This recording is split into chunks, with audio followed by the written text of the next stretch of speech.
Hi, and welcome back to Focal Point AFR Talk. Number, by the way, if you want to make a pledge, push us over the $2 million mark. That number is 877-616-2396. You can call that number all weekend, 877-616-2396. Push us over the $2 million mark. Now, the number to call if you want to join this program is 888-589-8840. And you know, really, when you boil down what Pat Vaughn was saying about the way in which, and this is what I want you to respond to. I want you to respond to what the Army is doing to the AFA. What your reaction to that is, how you feel about that. And, you know, we're getting more evidence every single day that we are evolving into a police state. Now, I want you to put together, the number to call if you want to join the conversation, weigh in on that, is 888 589-8840, 888-589-8840. How do you feel about the military demonizing AFA as a hate group simply because we disagree with liberal groups on the homosexual agenda? Now, 888-589-8840. Now, put that together because that presentation was at Fort Hood. That was a counterintelligence agent identifying interior threats. That was the word that was used, interior threats. And remember, when you go into the military, you take an oath to defend the Constitution against all enemies, foreign and what? Foreign and domestic. So clearly what's going on there is the military trainer is identifying the American Family Association, evangelicals, Tea Partiers, as domestic enemies that the military may have to take on and that the military may have to take out. Do not miss that. When they're identifying it military training, this isn't a political debate. This isn't an ACOU discussion. This isn't in a classroom. This is on a military base where soldiers are being trained to use lethal force to neutralize threats to our national security. That's what this is about. Now, I'm getting a little agitated here. I'm kind of worked up about this, but that's what this is about. And the military is identifying, the trainers are identifying to soldiers that are going to be using lethal weapons.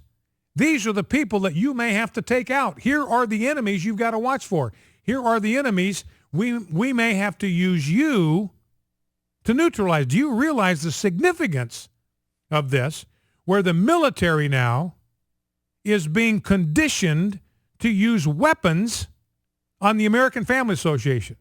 The American military, the soldiers are being conditioned in their brains to think of evangelicals, Tea Partiers, the American Family Association, and the Family Research Council as domestic enemies that may have to be neutralized by lethal force, because that's what the military exists for.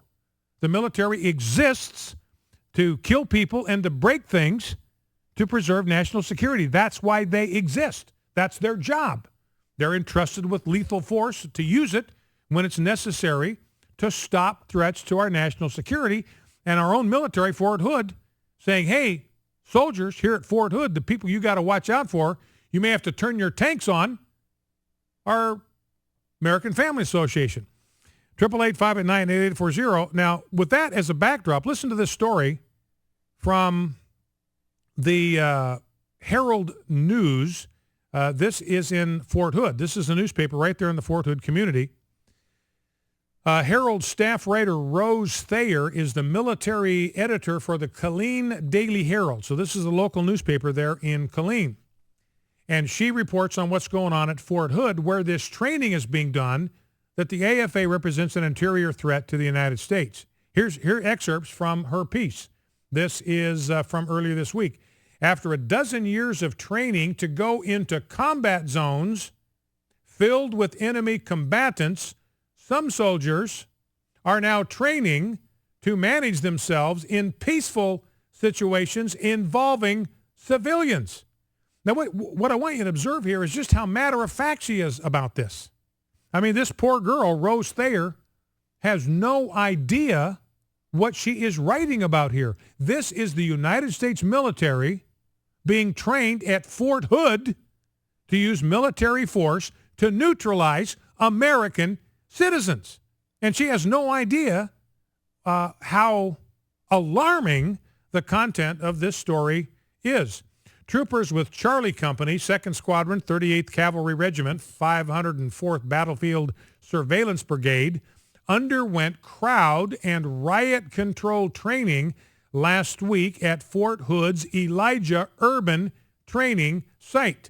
Later in the piece, beginning at the team level, soldiers learned formations and verbal and hand signals used to unify themselves, listen to this, used to unify themselves against a crowd from 89th Military Police Brigade soldiers. So they were acting as kind of stand-ins for civilians, members of the American Family Association or a local evangelical church or a local Tea Party event.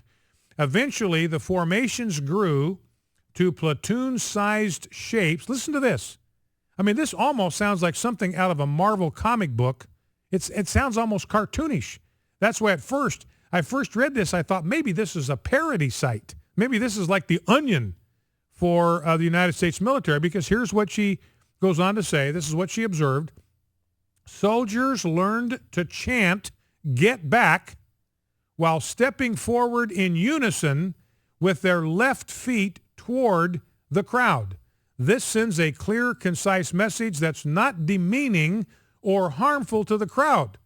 Well, it's demeaning if you belong to the American Family Association. It's demeaning if you belong to the Family Research Council. It's demeaning if you belong to an evangelical church. It's demeaning if you belong to the Tea Party.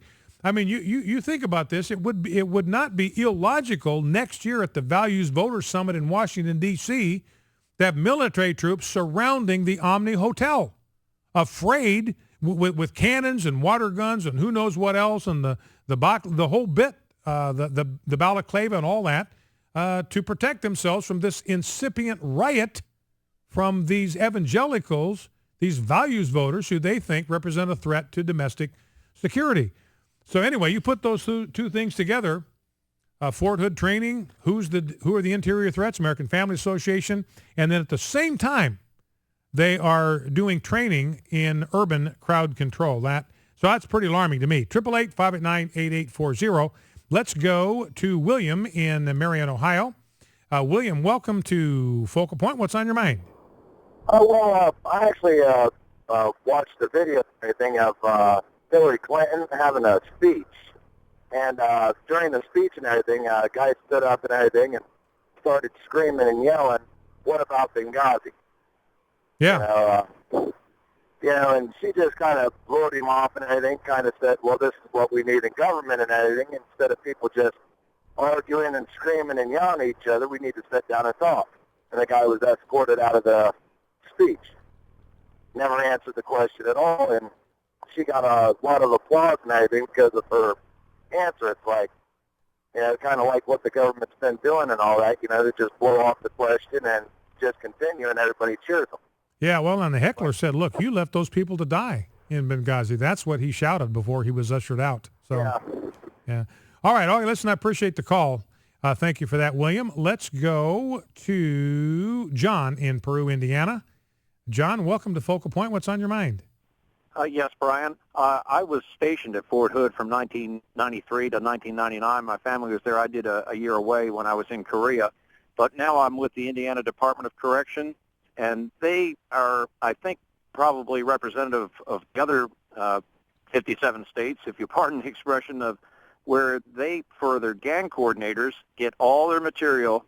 And I'm not going to say they're just lazy, but I think they have so much available at the SPLC that when they talk about the Aryan Brotherhood or the Mexican Mafia or MS-13, they'll have Christian Identity and others. It's been a while since I've been through the training, but they will just take whatever comes down the pike that's fed from either the state or federal agencies at our local prison here and tell us to watch for these guys with certain tattoos or affiliations. And it's easy to see how once that gets in the system, how it just gets cut and pasted into other briefings. And I know SPLC is probably getting a lot of, just like Obama's health care website developers were in tight and got a lot of federal contracts. I'm sure they're just doing the same thing in the Department of Justice, throwing money to their left-wing backers that help put them in power. And then we're just polyparroting whatever comes down the pipe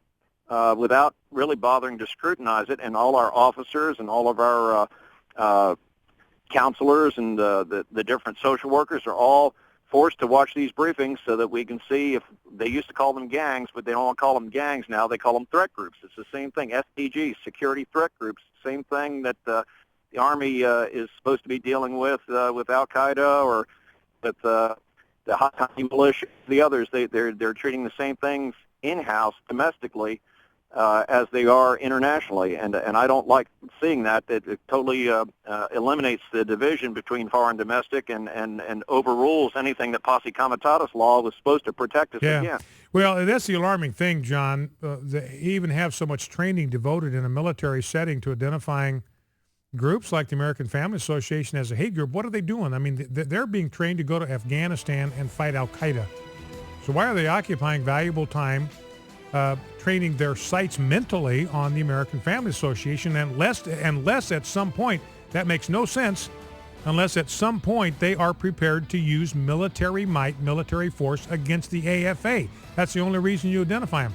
You know, and John's point is well taken. Look, the founders, when they set up this Constitutional Republic, there was a very clear line of demarcation. The military was to deal with foreign threats. If you're talking about law enforcement inside the continental United States, that was the responsibility of state governments. Local law enforcement, that was for states and communities, not for the federal government. The federal government was to fund a military to protect us from foreign threats. That's the role, that's the job of the military, not to police its own citizens. Focal Point AFR Talk.